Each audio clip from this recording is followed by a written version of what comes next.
Hey guys, so just going over this week's assignment.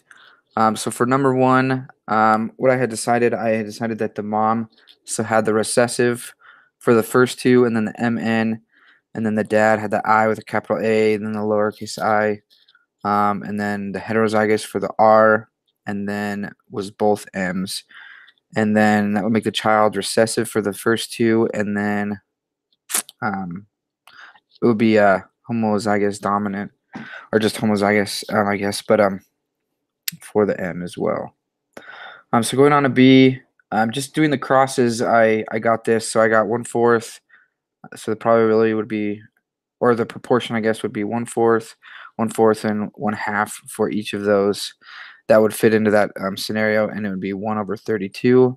Doing the same thing for C, it would be 1/4, 3/4 times 1/4, and that should be 3/64. Going over this, I put no, because it is a possibility that that is his child. If they're heterozygous for each, because that is a recessive, the I and then the lowercase r, it is a possibility. And then again with a mixture of the M and the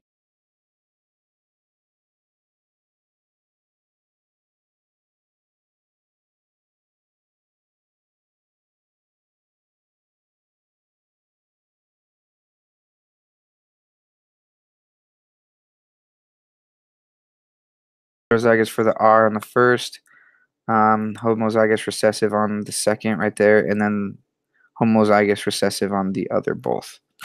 For the walnut, 3 walnut, 1 rose, be heterozygous R, heterozygous P, and same for the other one as well.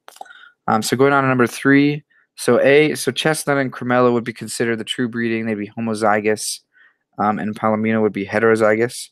And we could figure that out by when we cross, and we also know that when we cross the chestnut and cremello, excuse me, when they cross, it would be the palomino. So that would be because of the heterozygotes that it would create the palomino. For B, so I just used C with the CH for the chestnut, and then the C with the CR for cremello, and then if you combine those, you would get the palomino. So that would be the heterozygotes I was talking about. So filling in the blanks for A, it is glycosyl transferase and galactose. Then it'd be overdominance, incomplete penetrance, epistasis, PKU, for F lethal. And then for G, I got 3-to-2 ratio, being dextral to sinistral, and then H is 2-to-3, green to white.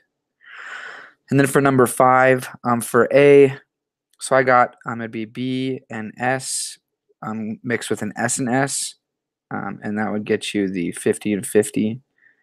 So they would be black and sepia.